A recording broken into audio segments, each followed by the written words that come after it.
Plan A1 போட்டு கொடுத்த B team. பனையூருக்கு படையெடுக்கும் Amit Shah. வழிக்கு வருவாரா, வழிக்கு விழுவாரா விஜய்? இது குறித்து தான் இந்த வீடியோவில் விரிவா பார்க்க போறோம். வாங்க வீடியோக்குள்ள போகலாம். ஸ்ரீனிவாசா டூர் நடத்தும் ஆன்மீக சுற்றுலா. தொடர்புக்கு 9384854560. சௌபாக்யா home and kitchen appliances. Everest easy chef ஆகுங்கள் சில நிமிடங்களிலேயே.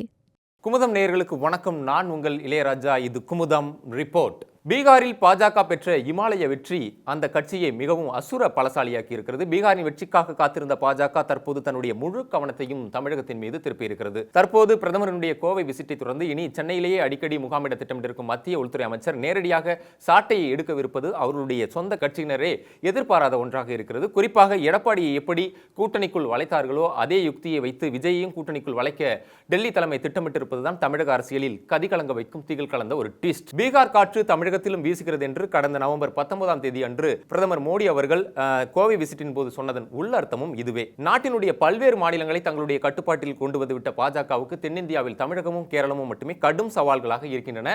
இந்த நிலையில் வரக்கூடிய 2026 தமிழக சட்டசபை தேர்தலில் எப்படியாவது தமிழகத்தில் வேர்பிடித்து விட துடிக்கிறது பாஜக. ஏற்கனவே கூட்டணியில் இருந்த அதிமுக நடுவில் கழன்று கொண்ட பிறகு கடும் பிடிவாதத்தில் இருந்த எடப்பாடியை எப்படி கூட்டணிக்குள் அமித்ஷா அவர்கள் வரவழைத்தார் என்பது நாடே அறிந்தது. தற்பொழுதும் அதே பாணியைத்தான் விஜய் விஷயத்திலும் டெல்லி தலைமை கையாளப் போகிறது என்கிறார்கள் இதன் உள் விவரம் அறிந்த அரசியல் பார்வையாளர்கள். அமித்ஷா மேஜிக். கடந்த 2024ஆம் ஆண்டு ஒடிசா மாநிலத்தில் அந்த மாநிலத்தினுடைய சட்டமன்ற தேர்தலும் நாடாளுமன்ற தேர்தலும் ஒன்றாக நடைபெற்றது. அந்த தேர்தல்களில் யாரும் எதிர்பாராத ஒரு மேஜிக்கை செய்து முடித்தார் அமித்ஷா அவர்கள். அதாவது 25 ஆண்டுகளாக ஒடிசா மாநிலத்தினுடைய அசைக்க முடியாத அரசியல் சக்தியாக இருந்தது பிஜு ஜனதா தளம். நவீன் பட்நாயக் அவர்கள் ஒரு அசைக்க முடியாத அரசியல் தலைவராகவும் ஒடிசாவில் இருந்தார். இந்த நிலையில்தான் அந்த தேர்தல் நடைபெறுவதற்கு முன்பு ஒரு 3 மாதங்களுக்கு முன்பிருந்தே ஓரிரு நாட்கள் அங்கு போய் சென்று தங்கி பம்பரமாக சுழன்று தன்னுடைய வேலையை காட்ட துவங்கினார் அமித்ஷா அவர்கள். கிட்டத்தட்ட 245 மெகா பிரச்சார பொதுக்கூட்டங்களும் தனது தலைமையில் 100க்கும் அதிகமான உட்கட்சி உள்ளரங்கு கூட்டங்களையும் தனது தலைமையில் நடத்திய அவர் கால் நூற்றாண்டாக ஆதிக்கம் செலுத்திய நவீன் பட்நாயக்கின் சாம்ராஜ்யத்தை முறியடித்து 20 எம்பி தொகுதிகளையும் 78 எம்எல்ஏ தொகுதிகளையும் கைப்பற்றி ஆட்சியை பிடித்தது அங்கு பாஜக. தமிழகத்தின் அரசியல் கிளைமேட் வேறு ரகம் என்றாலும் இப்போது கிட்டத்தட்ட அதே பாணியை இங்கும் கடைபிடிக்க முடிவெடுத்திருக்கிறதாம் டெல்லி தலைமை. இப்போதைய நிலவரப்படி தமிழகத்தில் திமுக பக்கம்தான் காற்று வீசுகிறது. அதற்கு காரணம் அந்த கட்சி அமைத்திருக்கக்கூடிய கூட்டணி. ஆனால் எதிர்முகாமில் அந்த அளவுக்கு வலுவான கூட்டணி இதுவரை அமையவில்லை. எதிர்க்கட்சி தலைவரான அதாவது அதிமுக பொதுச் செயலர் எடப்பாடி அவர்கள் எங்களுடைய கூட்டணிக்குள் இன்னும் பெரிய பெரிய கட்சிகள் வரும் என்று அவர் தம் கட்டி பேசினாலும் ஆனால் கலை யதார்த்தம் வேறு மாதிரியாகத்தான் உள்ளது என்கிறார்கள். இந்த நிலையை தொடர்ந்தால் மீண்டும் தமிழகத்தில் திமுகவே மைனாரிட்டியாக வேணும் ஆட்சியை பிடிக்க வாய்ப்பு இருக்கிறது என நினைக்கிறாராம் அமித்ஷா. இதையெல்லாம் கருத்தில் கொண்டுதான் அமித்ஷா அவர்கள் தமிழகத்தில் முகாமிடலாம் என்ற முடிவை அவர் எடுத்திருப்பதாகவும் சொல்கிறார்கள். பனையூரில் முகாம். இதற்காக வரும் டிசம்பர் மாத இறுதிக்குள் அமித்ஷா அவர்கள் சென்னை வர திட்டமிட்டிருக்கிறாராம். கட்சி எல்லையை தாண்டி அவரது நட்பு வட்டாரம் என்பது சென்னையில் பனையூர் மற்றும் நீலாங்கரையில் சில முக்கிய புள்ளிகள் இருக்கிறார்கள். அவர்கள் அரசியல் ரீதியாகவும் சரி ஆன்மீக ரீதியாகவும் சரி டெல்லி மேலிடத்தில் குறிப்பாக அமித்ஷா மற்றும் இது போன்ற டெல்லி மேலிட பாஜக தலைவர்களும் சத்தம் இல்லாமல் சில காய் நகர்த்துகளை செய்து வருகிறார்கள். குறிப்பாக அமித்ஷா டீமிடம் இவர்கள் மாதம் ஒரு முறை இருமுறை கூட தொடர்பு கொண்டு தமிழக பாஜகவினுடைய மூவ்மெண்ட் மற்றும் தமிழக அரசியல் நிலவரம் இவற்றையெல்லாம் அப்டேட் செய்து வருகிறார்களாம். அது மட்டுமின்றி சில முக்கியமான ஆலோசனையும் நடக்கிறதாம். அந்த வகையில் விரைவில் வரக்கூடிய அமித்ஷா அவர்கள் சென்னையில் 2-3 தினங்கள் இங்கேயே தொடர்ச்சியாக தங்கவும் திட்டமிட்டிருக்கிறாராம். இதற்காக பனையூரில் ஒரு பங்களாவையும் ரகசியமாக பார்த்து வருவது குறித்தும் பரிசீலிக்கப்பட்டு வருகிறதாம். அமித்ஷா தங்கும் அந்த நாட்களில் பாஜக அதிமுக கூட்டணியில் இடம்பெறக்கூடிய கட்சிகளுக்கான தொகுதி பங்கீடு மற்றும் கூட்டணி தலைவர்களுக்கு இடையான சமரச பேச்சுவார்த்தை மற்றும் கூட்டணியை லாக் செய்வது என உள்ளிட்ட பல்வேறு முக்கிய விவகாரங்களுக்கு தெளிவான பிக்சர் கிடைத்துவிடும். 10 தொகுதி டார்கெட். அதாவது வரக்கூடிய 2026 தமிழக சட்டமன்ற தேர்தலில் பாஜக 30 தொகுதிகளில்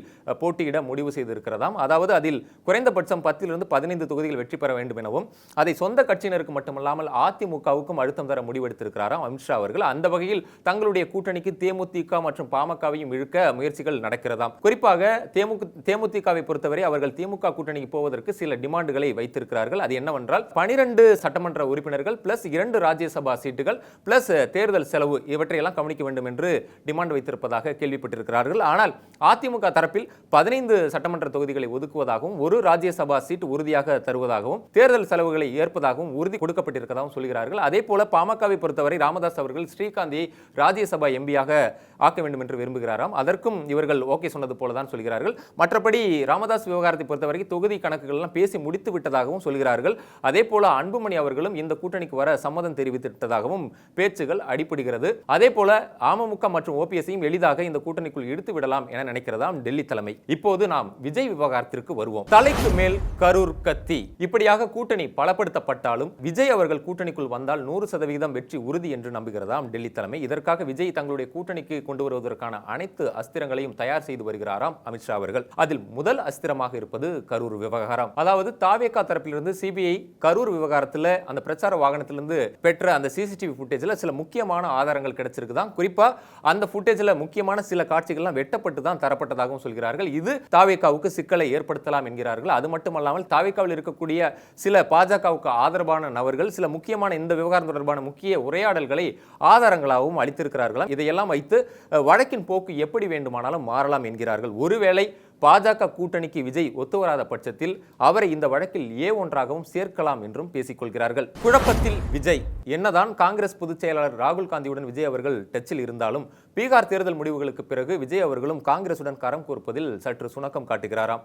இந்த சந்தர்ப்பத்தை பயன்படுத்திக் கொண்டு பாஜகவின் மேலிடம், குறிப்பாக பாஜகவுடைய தலைவர் நட்டா மற்றும் தேசிய அமைப்பு பொதுச் செயலாளர் PL சந்தோஷ் அவர்களுடைய தூதர்களாக சிலர் தாவேகாவிடம் மூவ் செய்து வருவதாக சொல்கிறார்கள். ஏற்கனவே பாஜக தரப்பிலிருந்து தாவேகாவிடம் பேசப்பட்டதன்படி இந்த கூட்டணியை நீங்கள் கொள்கை கூட்டணி என்று சொல்ல வேண்டியதில்லை, இது தேர்தல் கூட்டணி, திமுகவை தோற்கடிப்பதற்காக மட்டுமே இந்த கூட்டணி உருவாக்கப்பட்டது என்று பேசிக்கொள்ளலாம் என்ற அட்வைஸும் செய்திருக்கிறார்கள். இதை தற்போது விஜய் அவர்களும் பரிசீலனை பண்ணி வருவதாக சொல்கிறார்கள். ஏனென்றால் இப்படி ஒரு கூட்டணி அமைந்தால் அவர்களுக்கு என்ன லாபம் என்றால் முதலில் சிபிஐ வழக்கிலிருந்து தப்பித்துக் கொள்ளலாம். அடுத்தது அரசியல் ரீதியாகவும் கட்சிக்கு ஓரளவு எதிர்காலம் இருக்கும் என்றும் நம்புகிறாராம். ஏனென்றால் தனித்து நின்றாலோ அல்லது சிறு சிறு கட்சிகளுடன் கூட்டணி அமைத்து நின்று தோற்று போனாலோ அடுத்த 5 ஆண்டுகளில் இப்போது தேமுதிகவெல்லாம் தேய்ந்து போனது போல கட்சி எதிர்காலம் இல்லாமல் சிதைந்து போகவும் வாய்ப்பு இருக்கிறது என்று கருதுவதோடு தன்னுடைய திரையுலக வாழ்வும் கேள்விக்குறியாகும் என்று யோசிக்கும் அவர் இந்த கூட்டணி குறித்தும் இப்போது சற்று யோசித்து வருவதாக சொல்லப்படுகிறது. எனவே அமித்ஷா அவர்களுடைய சென்னை வருகையின் போது தாவேகா பாஜக கூட்டணி குறித்து இறுதி முடிவு எடுக்கப்படும் என்றும் பேசிக்கொள்கிறார்கள். இது குறித்து பாஜக மாநில தலைவர் நயினார் நாகேந்திரனிடம் நாம் தொடர்பு கொண்டு கேட்டபோது இதுவரை உள்துறை அமைச்சர் அமித்ஷா அவர்கள் சென்னை வருவது குறித்து எந்த ஒரு அதிகாரப்பூர்வ தகவலும் இல்லை.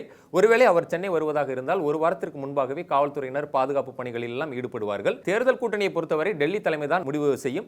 அதுவரை கூட்டணி குறித்து எதுவும் எங்களால் சொல்ல முடியாது என்று தெரிவித்தார். அரசியல் ஒன்றும் சினிமா இல்லைதானே, ஒரு தடவை அவர் முடிவு செய்தால் அவர் பேச்சை மறுபடியும் அவரே கேட்காமல் இருப்பதற்கு. ஸ்ரீனிவாசா டூர் நடத்தும் ஆன்மீக சுற்றுலா. தொடர்புக்கு 9384854560. Saubhagya Home and Kitchen Appliances. Everest easy chef. Chef ஆகுங்கள் சில நிமிடங்களிலேயே.